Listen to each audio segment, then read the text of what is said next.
My 105.9. Yeah, hey, can I speak to Willy Tyler, please? Yes, this is. Hey, this is Matt Nelson calling you. Matthew Nelson, thank you so much for calling in this morning. You are so welcome. This is so cool, man. I got to tell you, I was a huge fan of Nelson back in the day. Right on. Nothing like hard pop to get your day pumping. That's right. Well, and it was just at that time where I was growing up and I was starting to buy albums on my own, and I was into that type of, hair metal, hard rock music. And you guys came out and just blew the world away at one time. It was a lot of fun. And, we're still kind of, obviously making music and stuff like that, but there's nothing that can prepare you, even a lifetime of working at it, for grabbing that tiger by the tail. I mean, that was just amazing. I can imagine. Your publicist, when she called and was setting up the interview, she started going into the, they had this hit back in 1990, and I had to stop her. I'm like, I am so familiar with the band Nelson that you don't even have to start. Yeah. Thank you, man. I appreciate it, And I actually threw up on my Facebook page yesterday that I was getting to interview you, and it blew up with so many people. You've still got a lot of fans out there, man. Oh, what's nice is that I always said this, that the work that I've done over the last, 30 years of my life, it's going to come back to me at some point. And it's kind of neat because, I go out there and I get a chance to play all the time. And, we kind of graduated kind of like a different level. It's almost kind of like rock and roll survivor level. Uh-huh. And, people always have some pretty great memories and stuff like that. And we're still, doing different projects and things like that. But what's kind of nice is, a lot of people that, like yourself, they have something like a part of their life they identify with some work that you've done. And, it's kind of rewarding. So I'm digging it. Well, I definitely do. And let's go back a little bit. For people that don't know who you are, you come from a big entertainment background. You are, of course, Ricky Nelson's son, the original teen idol, and that's what we're talking about today. Uh-huh. Your grandparents were Ozzie and Harriet. Right on one side, yep. On one side. Now, your mother's side has some famous people, too, correct? Yeah, my mom's side is, she's a Harmon. My Aunt Kelly was a Tic Tac lady. My mom was on the last couple of years of the Ozzie and Harriet show. My grandfather, Tom Harmon, won the Heisman Trophy at Michigan in 1940, two-year All-American and sportscaster. And they had a son, my grandparents had a son, Mark Harmon, my uncle, as Gibbs on, NCIS. It's not so bad to have Gibbs as your uncle. Wow. And, so it's neat because on both sides of the family, my siblings, my sister Tracy's a great actor, and it's neat because, growing up, I had a lot of friends and stuff that they had no idea really who my family was, honestly. Their parents did. Uh-huh. But my friends had no idea who my dad was or whatever. And, I think they meant well, but, when you have your friends in school saying, hey, man, give up that dream, why are you thinking about playing music?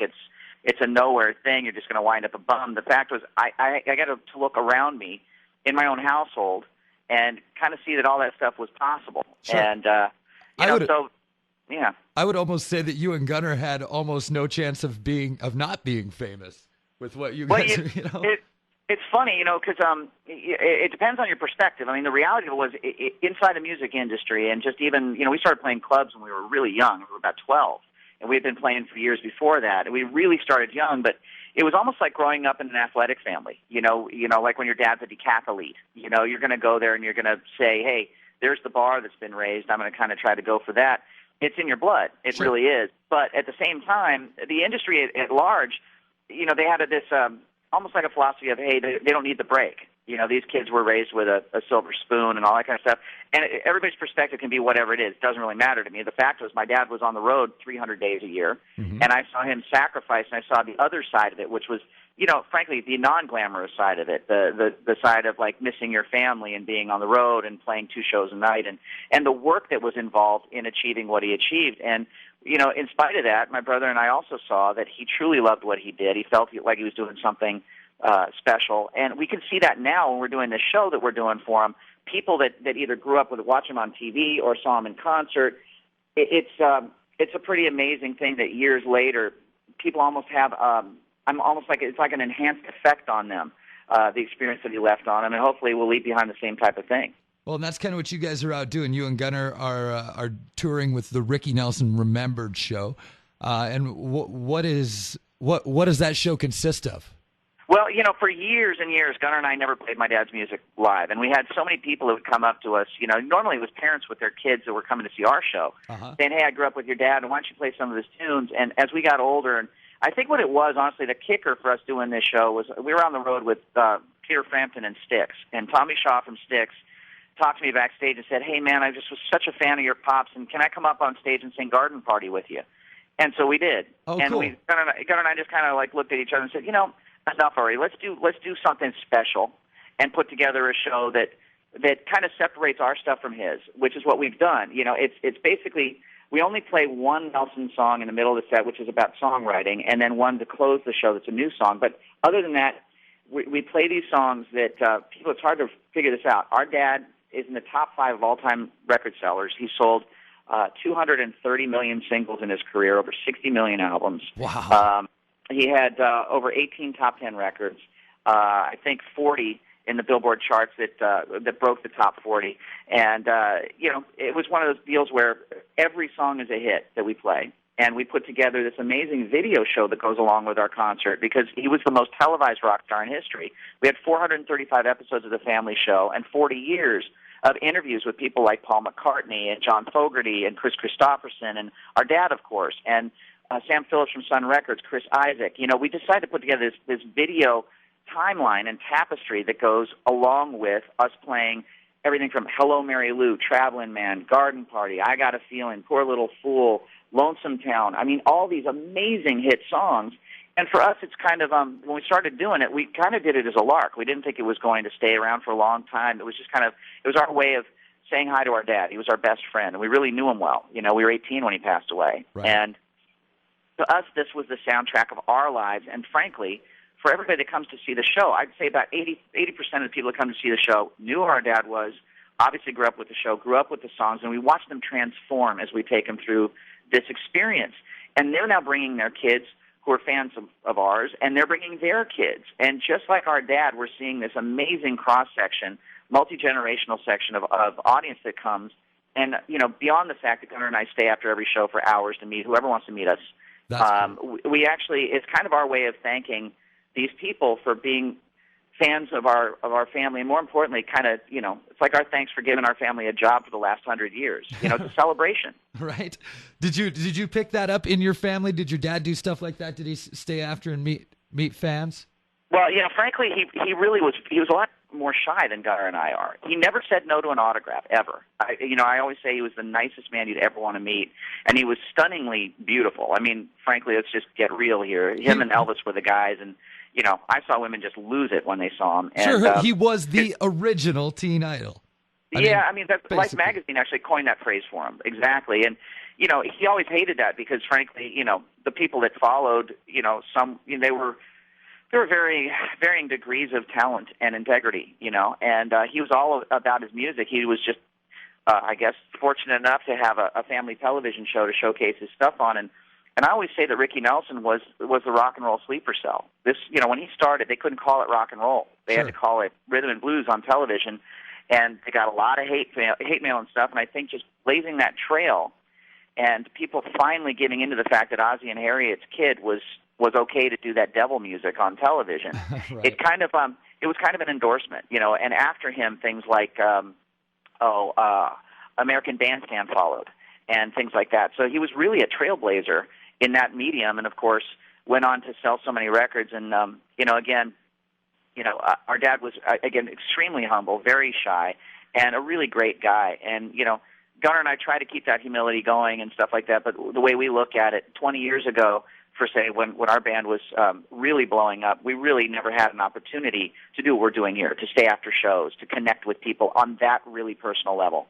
And that's what the show is all about. It's our thank you, and it's our way of connecting with a fan base and people that have stuck by us for literally 100 years. Right. And I mean, looking back on your dad's stuff, he did have just an amazing amount of hit songs. Stuff that I didn't even realize were songs of his, that I know the song, but I had no idea that was his. What is your favorite song of your dad's? Well, my favorite, honestly, is Garden Party. Okay. He wrote the song about, it was the second phase of his career. When he was inducted in the Rock and Roll Hall of Fame, he was credited, and I think rightly so, for founding the country rock sound.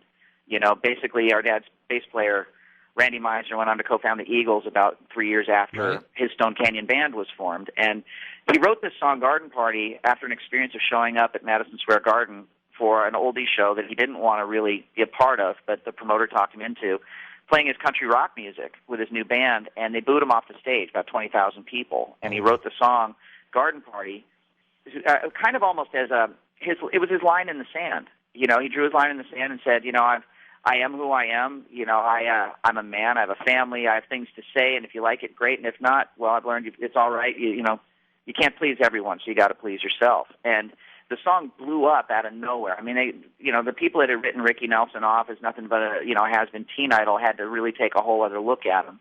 And I was very proud of him for that. And frankly, I was young, but I was around for that success. I saw it all happen, and it was a whirlwind. And frankly, came in handy later on for our lives when I saw what happened to us. Yeah, I can imagine. You guys, your family is in the Guinness Book of World Records. Did you know that? Yeah, we're the only family in history to have 3 successive generations of #1 hit makers. That's right. And everybody now has gotten to the point at my age saying, okay, is the 4th generation come along? It's like, no, I'm working on it, and it's a job I highly recommend. You know where I learned that was Final Jeopardy. Yeah, my sister did too. She called me from the road. She was doing the play Grease. She was playing Rizzo, and she was watching TV backstage and said the same thing. I just watched Jeopardy, and you guys were a Final Jeopardy question. And frankly, I guess the person they got it wrong. They guessed the Wilsons, but right. No, it was the Nelsons. That's great, man. We're looking forward to it. You've got a show coming up, Little Bighorn Days in Hardin. That is June 23rd. Hardin's just down the road from us. Tell us a little bit about that. Well, we're going to be rocking this show, Ricky Nelson Remembered, and our band is going to consist of, which I think is really cool, another 50s Legends kids, a guy named Bobby V, and Bobby had a couple of kids, Jeff and Tommy, and they're monster musicians, and we're bringing the whole show outdoors, and we're going to rock it. It's going to be a lot of fun, and we're going to go through, as I said, 50 years of hits and memories, and just have a good old time. That's going to be very cool. How much is the show? I don't know. I'm going to look on here and see. I don't know. For me, I have nothing down on that. So as far as I'm concerned, it's free. But it is a free show. It is actually a free show. I was just going to see if you knew. Dude, you can't quiz a blonde guy, okay? I'm going to get it wrong every time. All right. Hey, Matthew, I do appreciate you taking the time. It's very cool that you guys are coming up to our neck of the woods. And we're looking forward to seeing some Ricky stuff and some Nelson stuff and all of it all together. Well, we're going to absolutely pull out our bag of tricks. It's going to be a lot of fun, and we're really looking forward to seeing you. And we've been looking forward to this show for a long time, so we're going to bring our A game. So come out and see it. All right. Matthew Nelson, thank you again. Thank you. Take care.